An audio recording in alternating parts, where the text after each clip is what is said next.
How's it going? So as a bit of a part two to my previous video where I talked about the H4e as a portable recorder and all of its features, as sometimes happens in reviews that I do, no matter how much I try to make notes and stay organized with my thoughts, sometimes after making the review, I'm like, shoot, there's this one thing I should have talked about, or sometimes as I continue to use a product, something else crops up that I'm like, people should know about that. And so I wanted to make this extended thought to expand upon a couple of the points that I made in my other video. Namely, where I had mentioned that because the H4e offers 32-bit float,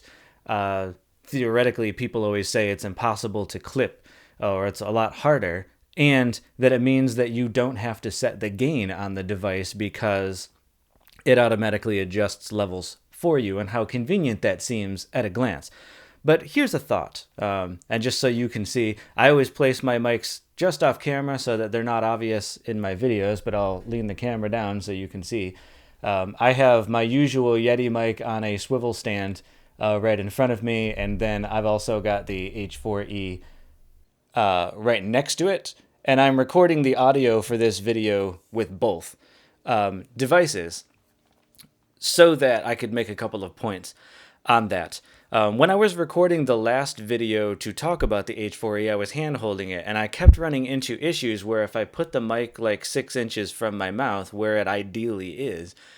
for this kind of stuff, I was actually clipping it fairly frequently, especially on plosive type sounds, which, yeah, it's not uncommon to do that, and a lot of people recommend that you get a pop screen of some kind, and I've got one coming for the H1e. So I'm not going to hold it too hard against the H4e for having that issue, but it does make a couple things stand out. One, 32-bit float does not guarantee that you can't get clips, because I had quite a few of them holding it that close to my mouth. And it's worth noting that, as I just showed you, I always, in all the videos I've done for the last at least year or two,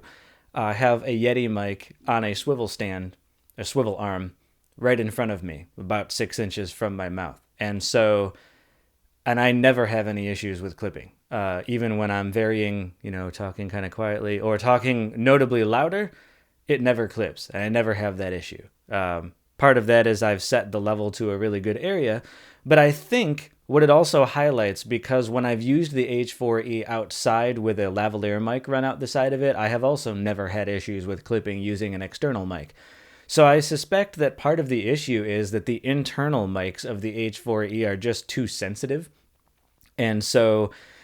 as much as it says, oh yeah, I'll adjust the gain, on the fly for you depending on the level, it just can't adjust fast enough for how sensitive its internal mics are, because when I've used external mics with it, like I said, that's not been an issue where it's clipping a lot. And the Yeti seems to do a much better job also of controlling the level. I set it where I have it set now, and I barely ever, after I record, have to do much adjustment with the levels of what I record with the Yeti. And so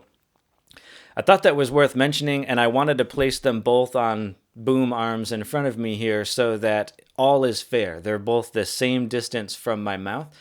And that you can kind of hear the difference, which I didn't do as much in my last video. And like I said in my last video, the only adjustments that I will make to either of these audio recordings is just volume to make sure the levels are good. I'm not doing any EQ curves or compression or anything else, so that you can get a real sense of what both of these sound like. And I don't hold that too hard against the H4e for having that limitation, because two major reasons. One, I don't know how often a lot of people are going to be using the built-in mics necessarily, since this is largely marketed as a multi-track recorder with the XLR ports on the bottom and whatnot, that for podcasts and a lot of that kind of use for this, you would be using external mics with this anyway. And like I said, it does seem to do a better job of controlling the level using the external mics. But I did want to put this out there for anybody considering it, that if you think you're going to be hand-holding it a lot or using it for interviews, you definitely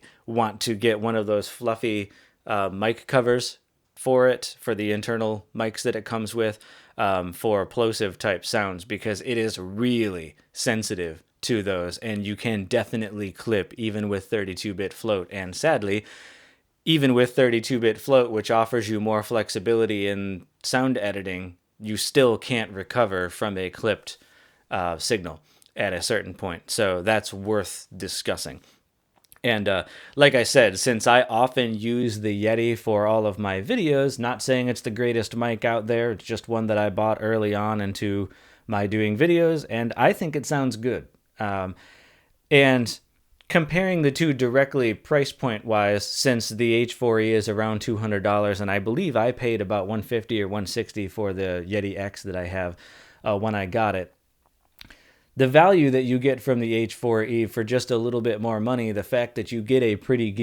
good internal mic, apart from it being arguably oversensitive, and the fact that you can run 3 external mics into it, and it's giving you essentially being an audio interface for all of that and recording in 32-bit float. To me, for $200, that's an incredible value, as long as you are conscious of the limitations that it has of those things. And as you can probably hear as I compare the audio tracks that I'm recording for this, my experience thus far with it has been the internal mics sound pretty good, but they don't seem to offer that same, how would I describe it, like fiber or texture to the voice. When I listen to my own recordings of myself with headphones, I notice that kind of texture in my voice when I record with the Yeti that I don't notice in quite the same way on the H4e. Not saying I have, the most stellar broadcast voice or anything like that, but if you're doing podcast recordings and that kind of stuff, that really is important. It plays a big role in how good that ends up sounding, and so just wanted to put that out there for people as well. I didn't talk at length about some of that stuff in my first review about the H4e, and so this seemed worth mentioning. I'm going to wrap it up for there on this thought. I'm going to continue playing with it, and I might do another follow-up video on the H4e after I get a good fluffy cover for it, just to see how much of a difference that makes. I'm hoping what I'll be able to report is, wow, now the versatility of this is splendid, and you don't really get any issues with plosive type pops, and it's great. But just in case what I discover with it is, darn, it helps a little bit, but it doesn't help enough, then that'll definitely be worth a follow-up video to let you guys know that. If you have any other questions about this that I didn't cover in this video or the previous one about the H4e, put them down below and I'll do my best to answer them. As always, I thank you guys for watching, and I'll catch you in the next one.